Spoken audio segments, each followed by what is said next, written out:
G'day guys, welcome to Scotch Down Under. I'm Ken. I'm Scott. And I'm the cue ball. And today we're going to have something a little bit different. We're not having whiskey. We're having pre-whiskey. Pre-whiskey, that's right. We're having some gin.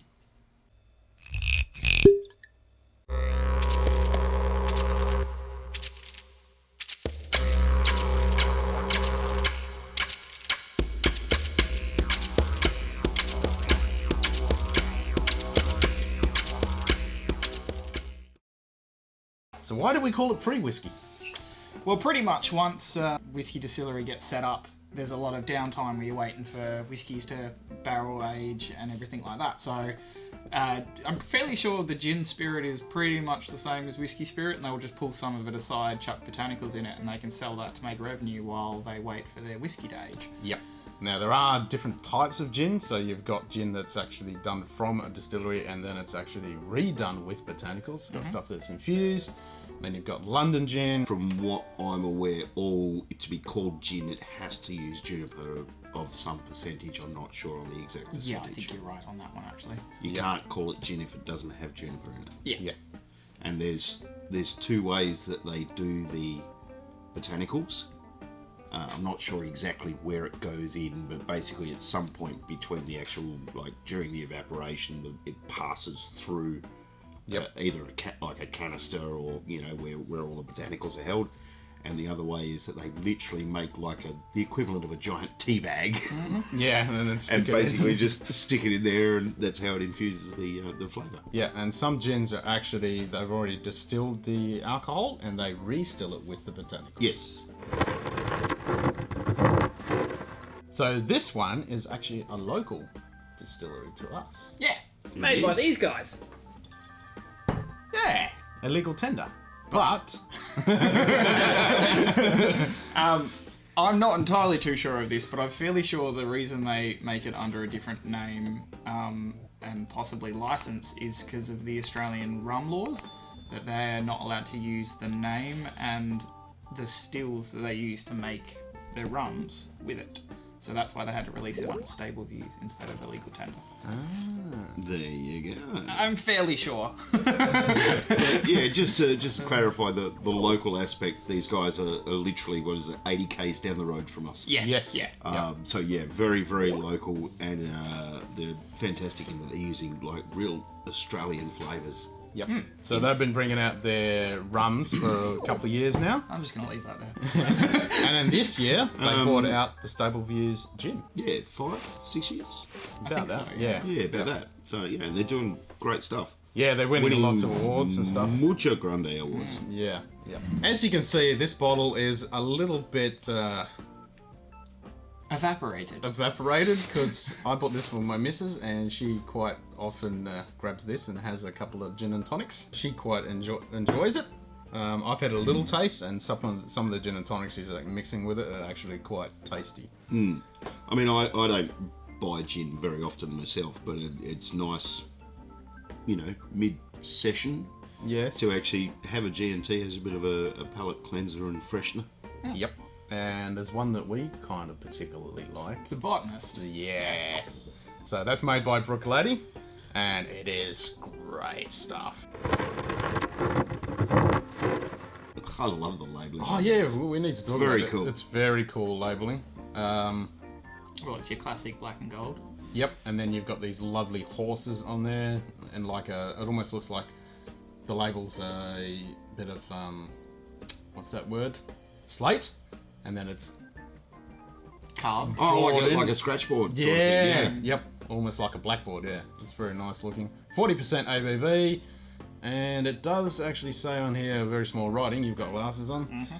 I know there's some myrtle in there, and then there's a few other really nice botanicals they've infused it. Okay. Lemon myrtle, wattle seed, and wild hibiscus. Yep. Yeah. Yeah, I have done a bit of reading on this, but I haven't had a chance to actually try it yet. So I'm looking forward to it. I think I had a tiny try of it in a very busy day, so I can't actually remember what it was, what it tasted like. Let's not hold back then. Yeah. No, and you can tell it's a very clear Yeah. spirit. Super clear. Yeah, Just looks like new make. pretty much. Straight away, there's that juniper, obviously. Yeah. Yeah. Yeah, it's light and It's very light, Crisp. very fresh. There's that florally hibiscus sort of note. Yeah. Yeah. Florally sweetness. I always struggle to pick out individual botanicals in a gin because there's always so many and it's always So quite it's a overpowering. potpourri. It's potpourri. Yeah. It really is. Yeah. So I can smell it, but my brain will be like, I don't know, man, you're on your own. I'm like someone's just got potpourri and just throwing it up in the air. It's like, yeah, flavours everywhere. I mean, it's one of those things. I think as a distiller, you could have so much fun with it. It's just you're like, oh, let's chuck a handful of this in there and a pinch of that. No, that's not good enough. Let's swap them around. We'll put a pinch of this and a handful of that. Cheers. This is a quick and easy one. Yeah. Mm-hmm. I'm picking up subtle hints of myrtle and... Fuck, I've forgotten what they were. Man, that's a lot sweeter than what I remember when I first had it. Maybe because I'm remembering the gin and tonics that were slightly dry. This is a lot sweeter and rounder.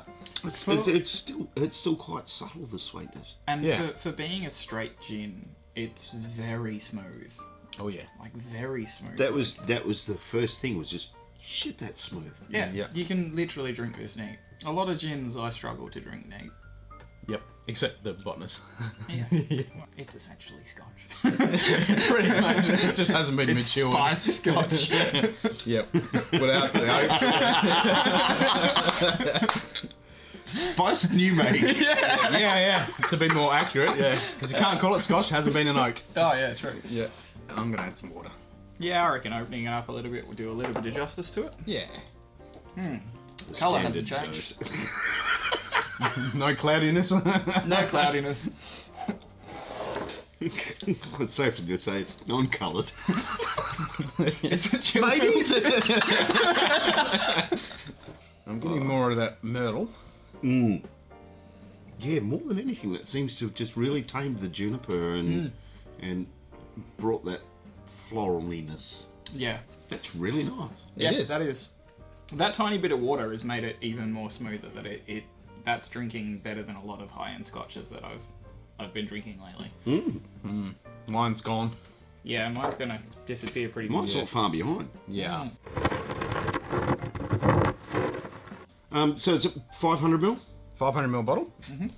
And I think it's about $60. That's Yeah. not bad. Yeah. You know, I mean, for a well, for want of a better term, it's a small batch craft gin, locally made. And if Locally made. you think about its price point as well, with everything else that's in that rough price point, if you say like $5 more or less, it severely outperforms everything. Well, you know, it's in the Apart from the Never it's in Never. around the same price point as far as the big names go as Bombay and Tanqueray. Yeah. Around the same sort of ballpark. Yeah. Yes, it's a smaller bottle, but you know, for me personally, it's a quality product, and you're supporting If that was a a small 700, local. Second? if that was a 700, that'd be the price point of Hendrix. And Yeah, I'd valid rather point. drink that over Hendrix. Yeah. Yeah. That's a big call. So I'm what not do a you? big fan of cucumber, to be honest. Ah. That makes sense. Makes sense. Yeah. Don't like cucumber, you're not going to like Hendrick. Yeah. So, what are you guys going to give it out of 10 for gin? Is this another scale we've started? Yeah. It's a gin scale. But it's still 1 to 10, right? Yes. Just checking. Just checking. 1 to a million. 900,342. So 9.3 for you. Actually, yeah, I reckon about there. Yeah, I'm thinking the same. Yeah. Yeah. I was thinking 9.2ish. Yeah, Yep. 9 1/4. Yep. Yep. But we don't have anything left in our glass to cheers the end of the episode. Well, Ah, let's fix that. who said it's the end? What? What's going on here? What's going on here? We got another one. Oh, we got another. We got More another. And there's a bit of a story about this one. You tell the story, I'm going to finish mine. No, you got to tell me the story how you come about this. Oh, no. You tell the story about what you know about it, and then I will tell the story of how I got to... Because I've got to catch up here. Okay. We suck at segues. Script? What script of which you speak? There ain't no notes around here. We genuinely don't even have bloody notes for this one. Nah. So Cuball sent a message to our little chat that we talk about whiskies and stuff, and he said he got a bottle of this gifted to him, and he'll tell the story about that. And so I immediately went on the internet to try and research it, and I looked for Wax Lyrical, which is the name of this. I can't find anything. I'll look later. So I looked today, and I actually found a Facebook page for this gin, and it's actually his first post is him actually distilling this gin, which was on the 16th of the 9th. And if you look on the side here, it actually says 16th of the 9th. So this is brand new, not even a month old. And then I looked a little bit further, and this guy actually makes copper stills. So he actually is based in Perth, down in Bickley, but the connection with us is it says Geraldton Wax and Botanicals. So this is a Geraldton Wax botanical gin. And we have, obviously we live in Geraldton, so we have the Geraldton Wax plant everywhere. One small side fact is, for the longest time, I actually thought it was genuine wax. I was like, we've got a lot of beeswax or something. So you got a little story about how you came about this. Look, okay, so there was a guy in the shop on Friday, and I genuinely can't remember what it was he actually purchased. I think it might have been a 6-pack of beer or something. And I think it may have been a carryover from a conversation with the customer beforehand or something. And, we mentioned gin, and he said to me, "You ever heard of Wax Lyrical Gin?" And I said, "Well, I can't put my finger on it right now, but I'm pretty sure the name rings a bell." And he sort of like said, "Oh, well, that's interesting because, he said they've only sold about 15 bottles." I'm like, "Oh, really?" He goes, "Oh, yeah, West Australian made." He said, "I actually make it." And I was like, "Oh, wow." And I just said to him thinking, well, maybe you might have a little 50ml bottle or something. I said, "I'd love to have a sample sometime." And he's going, "Okay, no worries. And all right, enjoy the rest of your day." And like 3 minutes later, he walks back into the shop and says, "Here you go, sample this."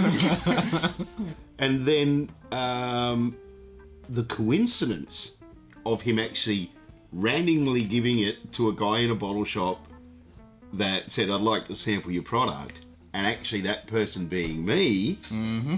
I got a phone call from a friend on Friday who said that there was someone in town who actually distills stuff. It's the same guy. We're going to get in touch, and we're going to go and visit him, and we're going to have a discussion and look at all these cool stuff. I'll put some pictures up of these stills that he makes.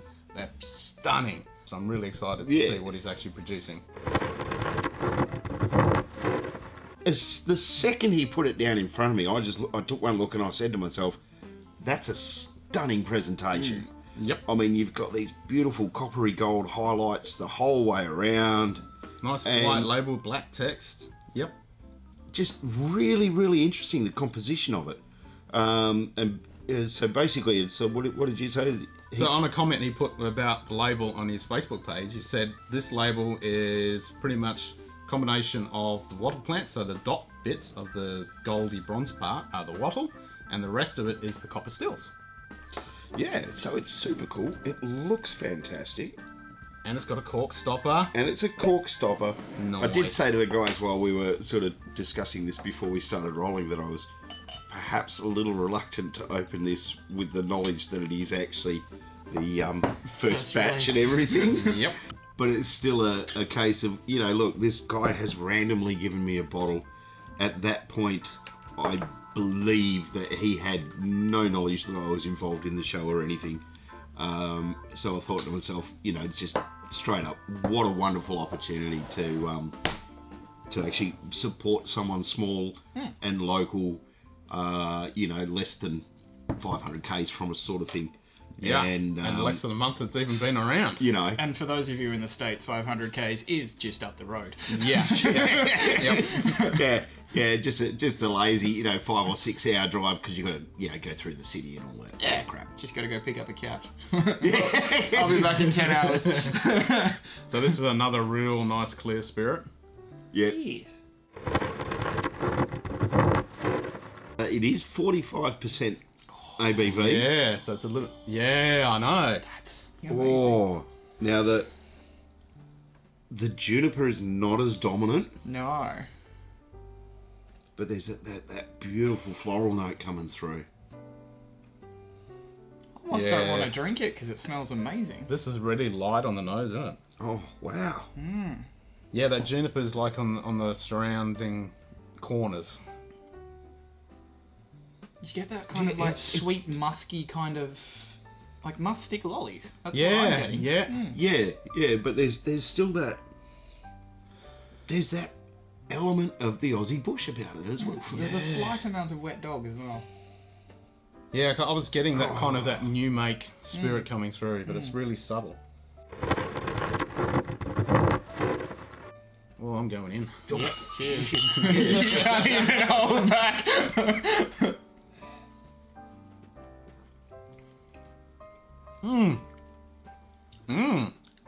Holy shit. Wow.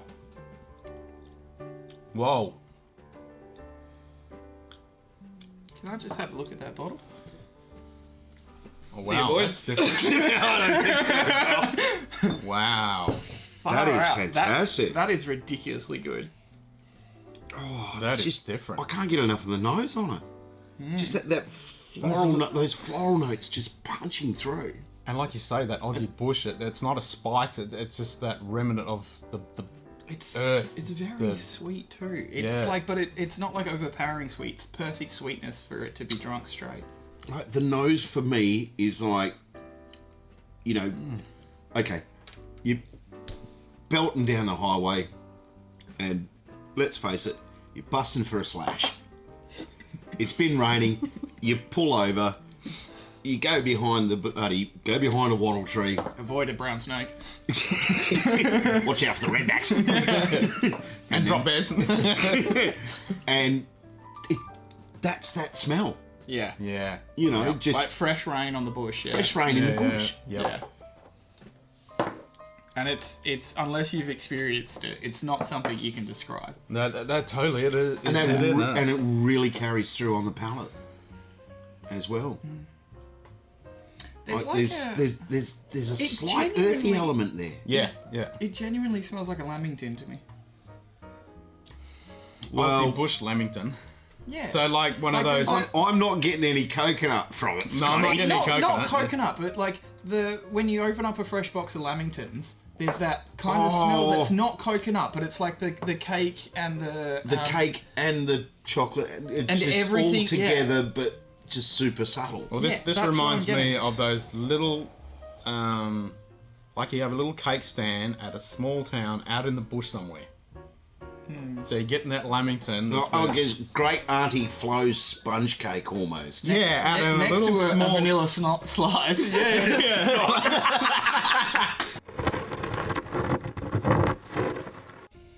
I think we can sum it up as it's Australia in a bottle. It is very Aussie bush, isn't it? That is fantastic. Two just Rural, solid yeah. Aussie, typically Aussie flavours and tastes in a bottle, Yeah. and With the water, it's knocked a lot off. It's a lot more subtle and rounded, but you could just drink that all day now. That's amazing. I mean, we probably should have had some tonic to actually see how it goes with that. But No, I like it natural. yeah, Yeah. With these two I'm gonna leave gins, that you bit for a can toast. you can just sit on it and sip. Yeah. Yep. You're not required to add like flavoured tonic waters or anything like that to pair with it. It is just as good and stands up on its own. and both of them, literally, we get none of those ethanol notes. No, or harsh, taste, prickly, nothing no, harsh about them whatsoever. Now we got no idea how much this is And worth. still, yeah, Not a clue. not a clue. I'll pay it. I'm gonna pay it. That's awesome. I don't care what it charges. Yeah, $5,000 bottle. Oh, come on. There's got to be a limit, mate. Yeah, there's got to be a limit. That cuts way too much into my Scotch budget. But having tasted that, you know, if I saw it sitting on a shelf in a shop, shit, yes, I'd grab it. Oh yeah, I'm gonna try and find a bottle and get some. We got to find out where he's selling Absolutely. it. Yeah, I want Um, some. So thank you. and that's 'cause awesome. Because for me, because it's got that slightly higher ABV, Yeah. and I'm finding it a little. I mean, obviously the juniper in this is more subtle than that, which means that the other botanicals are really, really coming through. So, Yep. What did we say? It was a 9.25 on that one. Yep. I'll give it a 9.5. Yeah. Yeah. Yep. Definitely. Me too. I'm going to go 9.7. I'm going to go a bit higher. I really like that. Inspiration from the debut gin from the humble gelatin wax, the unique West Australian botanicals complemented by notable juniper flavours with a sweet aftertaste. That is nice. masterfully picked. Yep.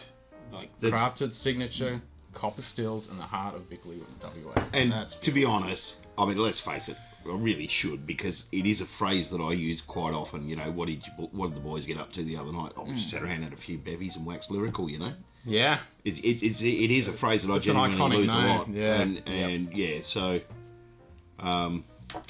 well done. yeah. Well Well done. done. Awesome. So yeah, get yourself some of the WA regional gins made here in WA, and until next time, Have a good one.